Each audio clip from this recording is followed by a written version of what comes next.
초원이 깨어납니다. 지평선 끝까지 짧은 풀들로 덮인 드넓은 땅.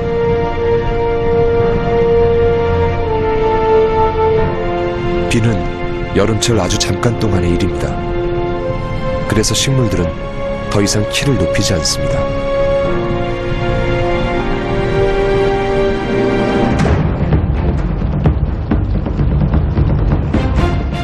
몽골 가질 무리가 초원을 달립니다.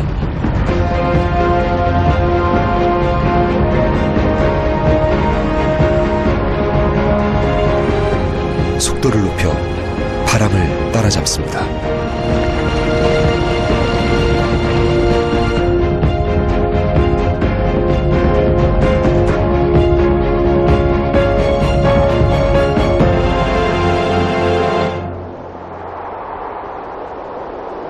몽골의 동쪽 끝, 중국, 러시아와의 국경지대에 펼쳐진 도르노드 초원입니다. 몽골 가젤은 일생 동안 초원을 떠도는 방랑자입니다. 어디에도 정착하지 않습니다. 다음 이동지를 예측할 수도 없습니다. 분명한 것은 몽골 가젤이 찾아오는 초원은 자연이 가장 온전히 살아있는 곳이라는 사실입니다.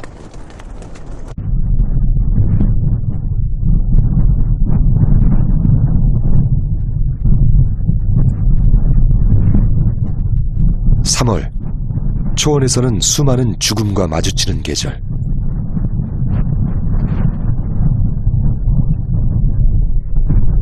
늙거나 아주 어린 몽골 가젤들의 죽음. 겨울철에는 혹독한 추위와 배고픔 때문에 죽습니다. 그러나 겨울보다 훨씬 더 많이 죽는 때가 이른 봄입니다.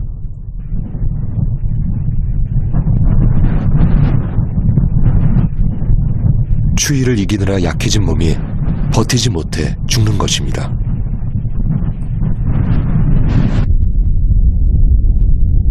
수풀 속에 나타난 것은 늑대. 수컷 가젤 한 마리를 먹어치우고 사라졌습니다.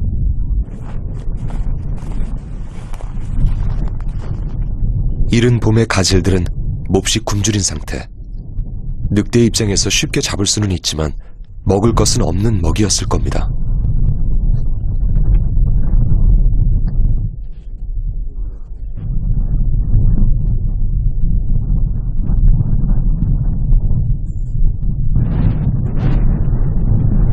부지런히 봄을 맞이하는 것은 낮게 깔린 풀들. 1년 내내 건조한 날씨 때문에 나무가 자라지 않는 땅. 초원의 아래쪽에는 더욱 메마른 땅, 고비가 있습니다.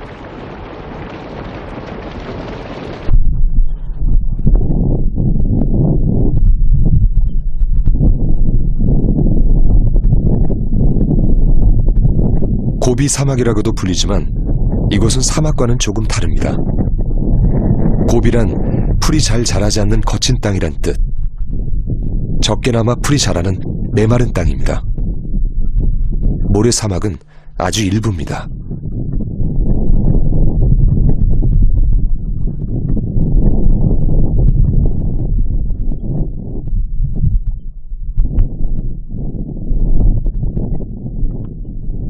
고비에는 건조에 강한 야생동물들이 살고 있습니다. 야생 당나귀는 그 대표적인 동물입니다. 2, 3일에 한 번만 물을 먹고 오줌은 자주 누지 않아 수분을 아낄 수 있습니다.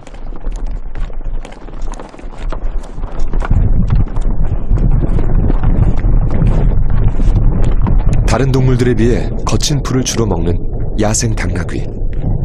메마른 땅을 무리지어 옮겨 다닙니다.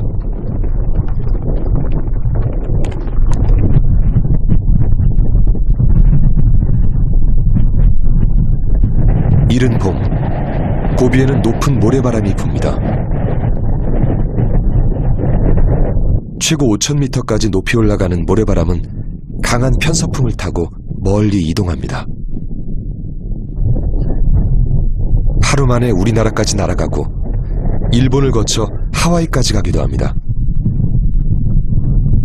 봄철 우리나라를 뒤덮는 황사 중 일부는 고비에서 온 모래입니다.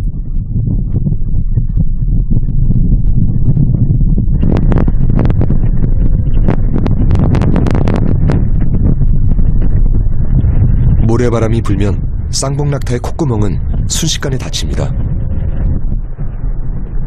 이중으로 자란 속눈썹과 귀 속의 털도 모래를 막아줍니다.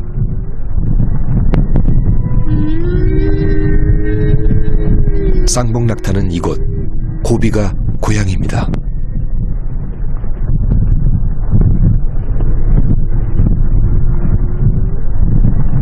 등에 진 두 개의 혹 안에 지방질을 모읍니다. 그걸로 물을 만들 수 있습니다. 쌍봉낙타는 물을 먹지 않고 한 달을 버틸 수 있습니다.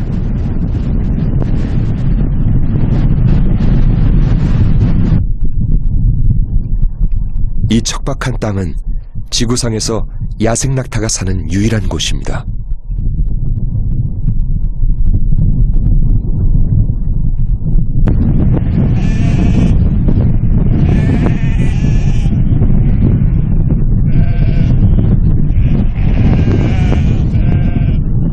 모래바람 속 아무것도 없는 것 같아도 가축들은 풀을 찾아 먹습니다. 아무것도 보이지 않는 것 같아도 유목민은 길을 잃지 않습니다.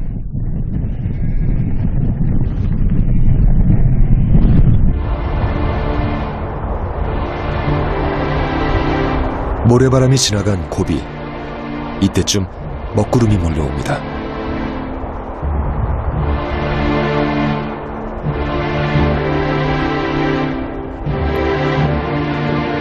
여름이 오기 직전, 사막의 생명들은 이 하늘의 움직임을 놓치지 않습니다.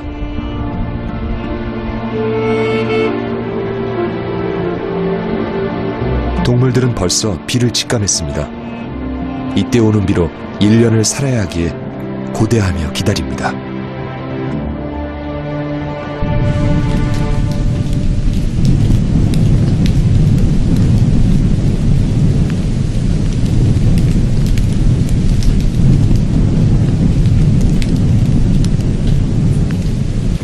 연 강수량 50mm.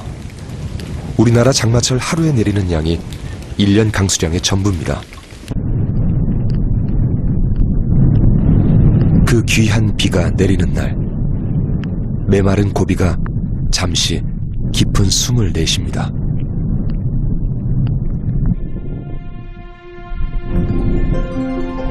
사막의 비는 놀라운 힘을 발휘합니다. 순식간에 꽃들을 피어나게 하는 것입니다.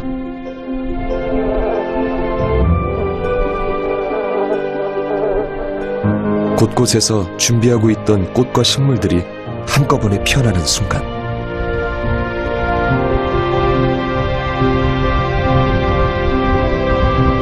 사막은 다른 모습이 됩니다.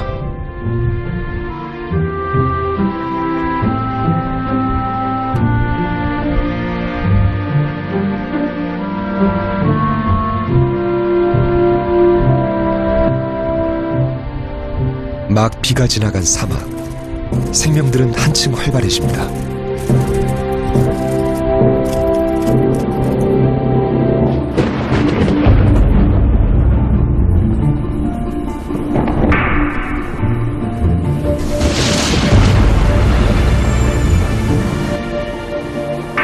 초원에도 단비가 내렸습니다. 사막보다는 조금 더 많은 양의 비가 땅과 풀을 적셔주었습니다.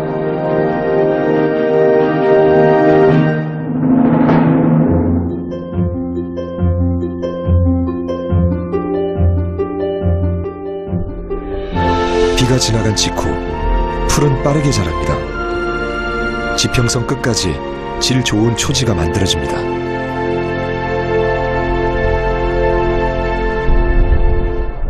몽골 가젤들에게 더없이 풍요로운 땅입니다. 겨울을 이겨낸 자만이 봄의 새싹 맛을 봅니다.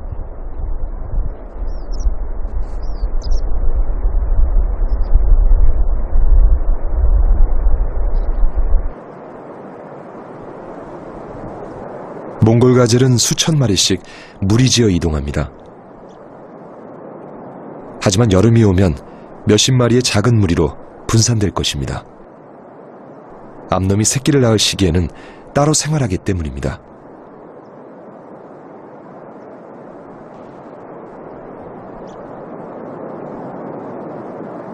새끼를 낳은 암놈은 멀리 이동하기 힘들다는 점, 모여있으면 힘센 순놈들만 먹이를 차지하게 된다는 점, 그래서 떨어져 지내다가 가을에 다시 만나 큰 무리를 이루게 됩니다.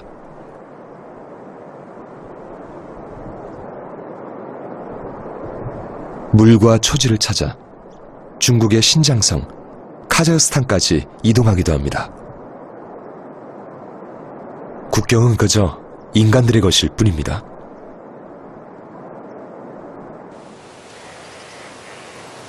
여름, 도르노드 초원의 텃세, 몽골 종다리가 주변을 살핍니다.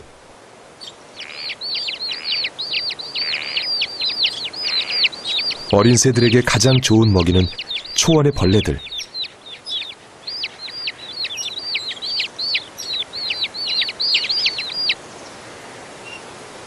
여름은 새끼들을 키우는 계절입니다.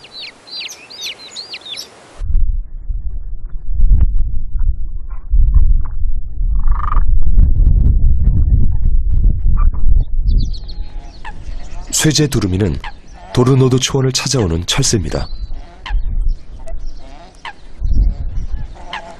인도, 파키스탄 등지에서 겨울을 보낸 후 히말라야 산맥을 넘어 이곳 초원에 도착했습니다.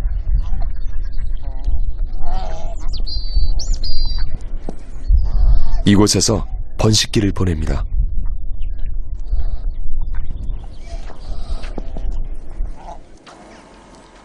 초원에서 알을 숨길 수 있는 곳은 없습니다.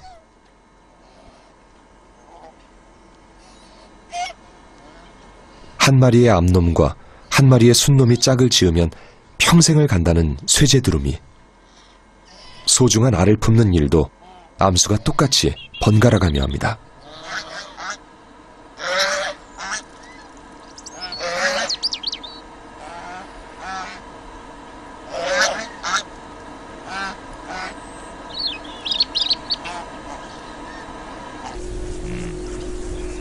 초식 동물들은 질 좋은 풀을 먹고 새들은 건강한 벌레를 먹는 풍족한 초원의 여름입니다.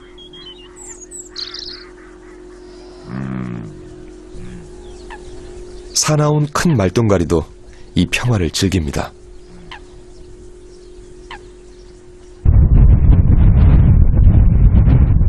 갑자기 바람이 세졌습니다.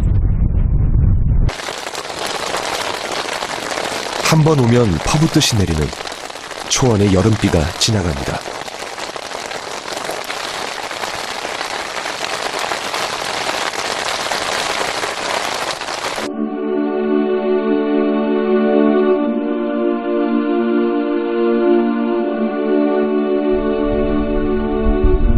비가 지나간 후 초록빛이 더욱 짙어졌습니다. 여름이 절정입니다.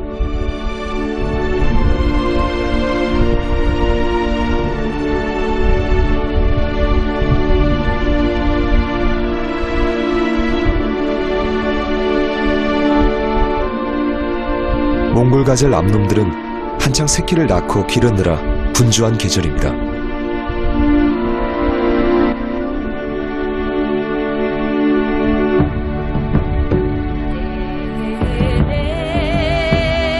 달리는 암놈 무리 속에는 늘 새끼들이 섞여 있습니다.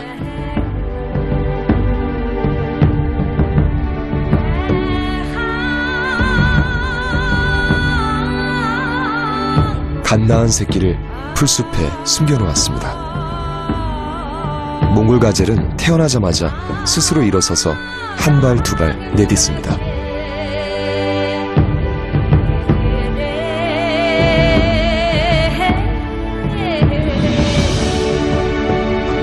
그리고 달리기 시작합니다. 달리기는 몽골 가젤의 본능입니다.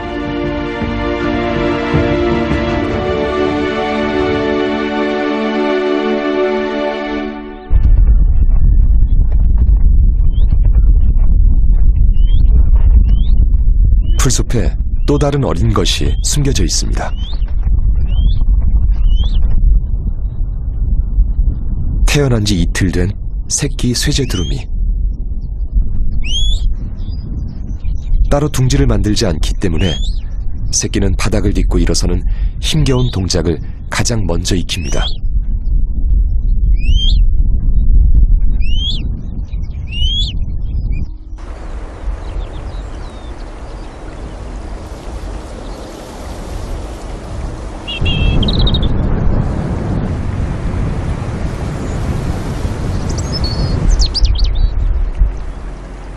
세제 두루미 새끼 2마리가 제법 자랐습니다. 초원을 거닐며 부지런히 먹이를 찾아 먹는 가족. 여름 동안 새끼들이 튼튼하게 자라야 겨울이 오기 전에 함께 히말라야를 넘어 월동지까지 날아갈 수 있습니다.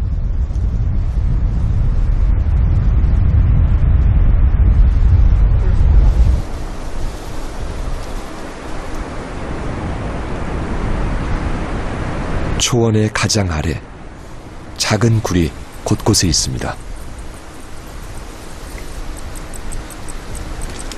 브란트 밧쥐가 만들어 놓은 집입니다. 5월부터 9월까지 한 달에 한 번 새끼를 낳는 브란트 밧쥐. 여름 동안 개체수가 부쩍 늘어납니다.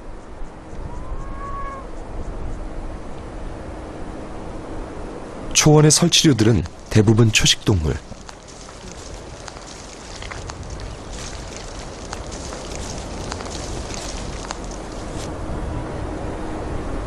땅다람쥐도 그들 중 하나입니다.